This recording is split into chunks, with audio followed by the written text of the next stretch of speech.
Salut la team, j'ai vu le film Morbius avec Jared Leto et comme d'habitude je vous fais une vidéo très courte sur mon avis et ma réaction, une petite critique quoi. Je remercie tous les gens qui se sont abonnés à ma chaîne dernièrement, ça fait extrêmement plaisir et ça va droit dans mon petit cœur. On va commencer la vidéo maintenant, let's go. Michael, qu'est-ce que tu as fait? Je voulais aider les gens. Ces dernières années, et c'est des très longues années, Sony Pictures a construit sa propre franchise de films Marvel en commençant par Venom et sortant une poignée de films dont le plus récent est Morbius. Cependant, alors que l'univers Spider-Man de Sony a adapté certains des célèbres méchants de Peter Parker, pourtant Sony n'a toujours pas trouvé son héros ou anti-héros de référence. Au lieu de cela, Sony a vu Marvel confirmer que leurs films Venom et Morbius sont connectés au MCU via le multivers, comme révélé dans Spider-Man No Way Home. Mais jusqu'à que Sony présente Spider-Man dans son univers d'action, les films doivent trouver leur propre mérite. Malheureusement, Morbius ne le fait pas. Malgré une belle performance de Jared Leto, Morbius est une origin story de super-héros ou anti-héros, douloureusement médiocre, offrant un film superficiel.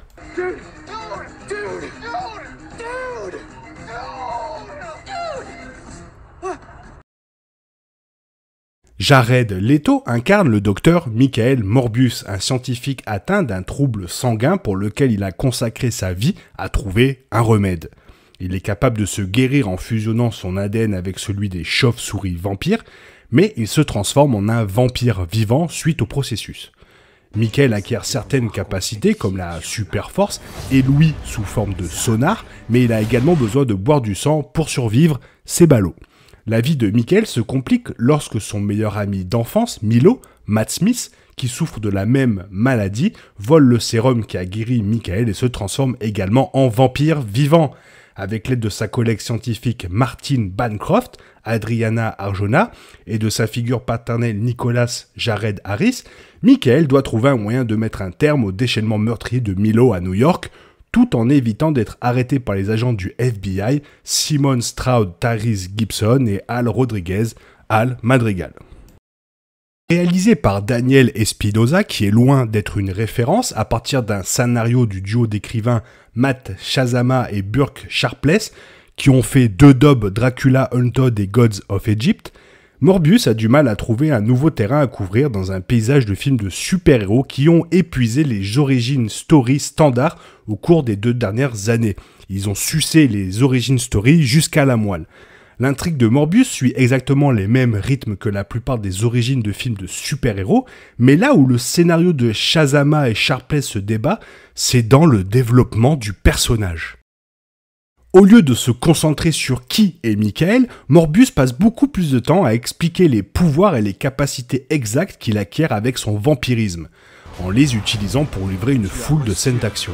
Mais sans aucune histoire de personnage convaincante au cœur de celui-ci, même ses décors d'action tombent à plat et ne distinguent pas Morbius de la multitude d'autres films de super-héros qui existent déjà. L'action, ça fait pas un film, les gars.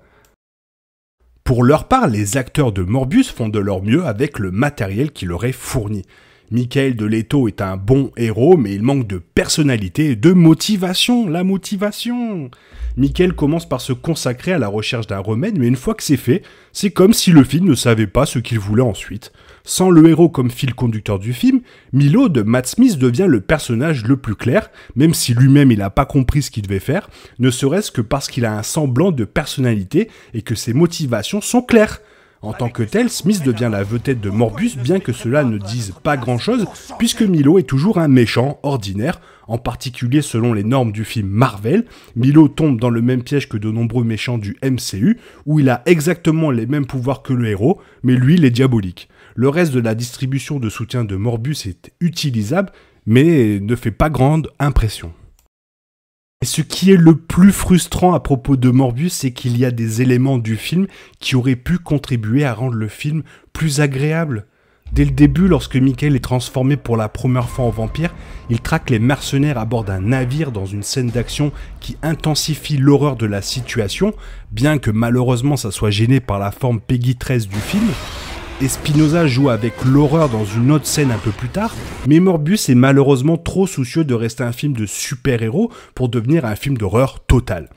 Je pense que Sam Raimi, il va mettre une grande claque à ce film. De même, l'amitié entre Michael et Milo est censée être le cœur du film, mais elle n'est pas suffisamment développée. Ainsi, lorsque Milo prend une tournure méchante, il y a peu d'impact émotionnel. En fin de compte, Morbius a des idées, des concepts intéressants, mais l'exécution d'Espinosa derrière la caméra et Shazama et Sharpless sur le scénario, ça paralyse le film en fait. En conséquence, Morbius n'est pas une entrée incontournable dans l'univers Spider-Man de Sony. Ceux qui sont déjà intéressés à voir Morbius trouveront peut-être quelque chose à apprécier, en particulier avec les performances de Leto et Smith. Peut-être que le plus gros avantage du film, ce sont les connexions avec le même MCU qui ont été taquinées avec Adrian, alias Vulture de Michael Keaton, apparaissant dans la première bande-annonce et dans une scène post-crédit misérable. Cependant, ces connexions sont plutôt minimes et assez déroutantes. Ainsi, alors que les inconditionnels du cinéma Marvel peuvent être enthousiasmés par l'apparence de Vulture, les fans occasionnels ou ceux qui n'apprécient pas autant les films de super-héros pourront bien sauter celui-ci, un gros zappage.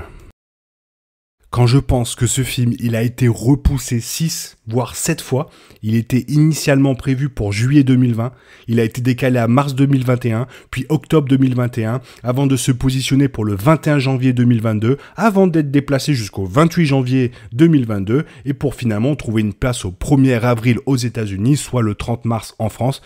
Franchement, voilà, ça veut tout dire, ça veut tout dire. Voilà, j'espère que cette vidéo elle t'a quand même plu, n'hésite pas à la liker et à t'abonner, il y a beaucoup d'autres vidéos qui vont débarquer. Et en attendant, je te souhaite une bonne matinée, un bon après-midi ou peut-être une bonne soirée ou un bon week-end. Bye bye, je suis désespéré. Thérapie geek. Thérapie geek. Thérapie geek. Thérapie Thérapie geek. geek.